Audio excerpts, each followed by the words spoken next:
हाय, आप देख रहे हैं इंडिया न्यूज इन खबर और मैं हूं विष्णु शर्मा। आपने प्रधानमंत्री नरेंद्र मोदी की वो तस्वीरें देखी होंगी कि कैसे वो चुनाव प्रचार जो आखिरी दौर का ख़त्म हुआ उसके बाद उन्होंने प्रेस कॉन्फ्रेंस की। उसमें वो बोले नहीं ज़्यादा, अपनी बात रखकर चुप हो गए, क्वेश्चंस नहीं लिए रिपोर्टर्स के। और उसके बाद वो केदारनाथ पहुंच गए, केदारनाथ दर्शन किए। उसके बाद वो वहीं रुक गए गरुड़ चट्टी गुफा में। उन्होंने कैसे समाधि ले ली है वो तस्वीरें सब आपने देखी होंगी और हमारे सामने आप देख भी सकते हैं इस स्टोरी में कि कैसे ये सब मोदी करते हैं। उसको लेके जहाँ मीडिया का अटेंशन जाता है वहीं तमाम लोग जो मोदी को चाहने वाले हैं वो सोचते हैं कि कैसे मोदी इतने धार्मिक हो जाते हैं। तो वहीं जो दूसरा पक्ष है और बाकी लोग कहते हैं कि बाकी प्रधानमंत्री ऐसा क्यों नहीं करते थे। तो मैं उन्हें बता दूं कि इंदिरा गांधी बिल्कुल ऐसी ही थी। तमाम सारे साधु संतों से वो मिलती रहती थी लगातार। ये अलग बात है कि उन दिनों इलेक्ट्रॉनिक मीडिया नहीं थी, लेकिन जो तस्वीरें आप देख रहे हैं वो अलग अलग साधु संत हैं जिनसे वो मिलती थी। विनोबा भावे तो सामाजिक संत थे, लेकिन माता आनंदमयी और इवन शंकराचार्य से वो मिलती थी। एक और उनके जो जिन्हें वो मानती थी वो थे महर्षि रमन। महर्षि रमन अरुणाचल में चले गए थे आखिरी दिनों में, वहीं रहे थे, वहीं उनकी मौत हो गई थी। जानवरों से बहुत प्यार करते थे। ये तस्वीरें आप देख सकते हैं कि वो कैसे उन जानवरों के साथ उनकी तस्वीरें हैं जिन्हें वो प्यार करते थे। उनके आश्रम में तमाम सारे जानवर रहते थे। और ऐसे में मैं आपको बता दूं कि सेम जैसे नरेंद्र मोदी का हुआ कि कैसे जो पहली बार प्रधानमंत्री बनने के बाद दूसरा जो चुनाव हुआ उन्होंने अगले दिन प्रेस कॉन्फ्रेंस की, ऐसे ही मैं इंदिरा गांधी की एक कहानी बताने जा रहा हूं आपको। 1977 में जब वो चुनाव हार गई तो 78 में बाई इलेक्शन हुआ एक चिकमंगलुरु में, कर्नाटक में, जहां से उनको चुनाव लड़ने का न्योता कांग्रेस के नेताओं ने दिया और वहां से वो चुनाव लड़ी। और जॉर्ज फर्नांडीज वहां जा पहुंचे, तमाम कोशिशें की कि उनको हराया जाए। यहाँ तक कि जब लास्ट जैसे बंगाल में हिंसा हुई है ऐसे ही चिकमंगलुरु के आसपास कुछ ऐसा वातावरण पैदा कर दिया गया था कि एक रैली इंदिरा गांधी ने कैंसिल कर दी। और उसके बाद ये आखिरी रैली थी उनकी। एक तरह से एक दिन पहले जैसे चुनाव प्रचार पश्चिम बंगाल में खत्म हुआ वैसे ही चिकमंगलुरु में भी एक दिन पहले ही इंदिरा गांधी ने अपनी सारी रैली वैली कैंसिल कर दी। और फिर वहाँ से 21 किलोमीटर दूर एक जगह है अल्दूर, वहाँ पर इंदिरा गांधी ने एक मेजर प्रेस कॉन्फ्रेंस बुलाई।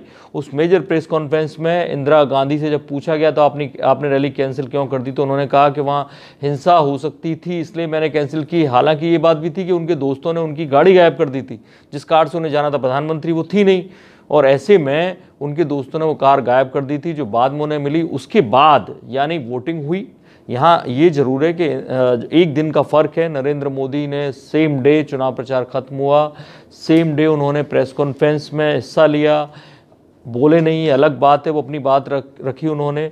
लेकिन अगले दिन यानी जो चुनाव होना था उससे एक दिन का जो बफर टाइम होता है वो बाबा केदारनाथ चले गए। वहाँ गरुड़ चट्टी गुफा जो उन्होंने बनवाई थी, जो 2013 के सैलाब में एक तरह से बर्बाद हो गई थी, उसको दोबारा खड़ा किया। तो मैं आपको बताऊं कि सेम इंदिरा गांधी ने किया।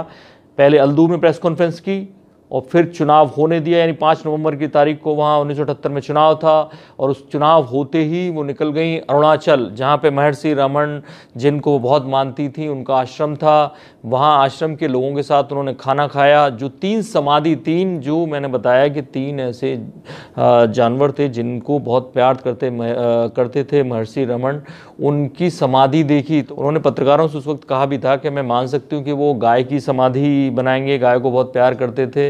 इसके अलावा उन्होंने एक हिरन की समाधि बना रखी है। तो ये भी मैं मान सकती हूँ कि हिंदू धर्म में हिरन, गाय, इनको लेकर सम्मान का भाव है। लेकिन एक कोए की समाधि बनाना, एक तीसरी समाधि कोए की थी, तो मुझे इससे लगता है कि वो सभी जीव जंतुओं को प्यार करते थे। उसके बाद जैसे मोदी जी ने समाधि लगाई है गरुड़ चट्टी गुफा में, वो उस कमरे में जहाँ महर्षि रमन रहते थे और उस जिसमें सोते थे, जहाँ अपनी साधना करते थे, उस कमरे में वो 1 घंटे से ज़्यादा बंद कमरे में बैठी रहीं और लगातार साधना में बैठी रही इंदिरा गांधी। और ये बात कई किताबों में है। उनकी खुद की जो दोस्त थी प्रफुल्ल जयकर, उन्होंने इंदिरा गांधी की बायोग्राफी में लिखा है। ऐसे में फिर वो बाहर निकली और उसके बाद उन्होंने जो आश्रम के लोग थे उनके साथ खाना खाया। उसके बाद वहाँ से वो निकल आई। 7 नवंबर को वो पहुँची, वहाँ से निकलकर रूसी एम्बेसी में। वहीं उन्हें पता चला कि वोटों की गिनती के बाद 70,000 वोटों से वो जीत गई हैं। तो ये थी इंदिरा गांधी की वापसी की कहानी, कैसे वो दोबारा जीत के संसद में पहुंची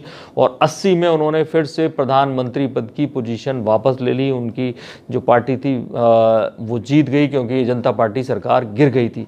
तो ये थी एक दिलचस्प कहानी। ऐसे में जो मोदी को इस तरह के काम करते हुए देखते हुए उनकी आलोचना करते हैं या ये सोचते हैं कि बाकी के प्राइम मिनिस्टर्स क्यों नहीं करते या उन्होंने अब तक क्यों नहीं किया, तो उनके लिए कहानी मेरे ख्याल से दिलचस्प होगी। ऐसी तमाम कहानियां हम पहले भी लेकर आते रहे अपने एक दूसरे यूट्यूब चैनल इन खबर हिस्ट्री पर, उसे देखते रहिए और बाकी बड़ी खबरों के लिए देखते रहिए इंडिया न्यूज़। सब्सक्राइब करें इन खबर। थैंक यू, नमस्कार।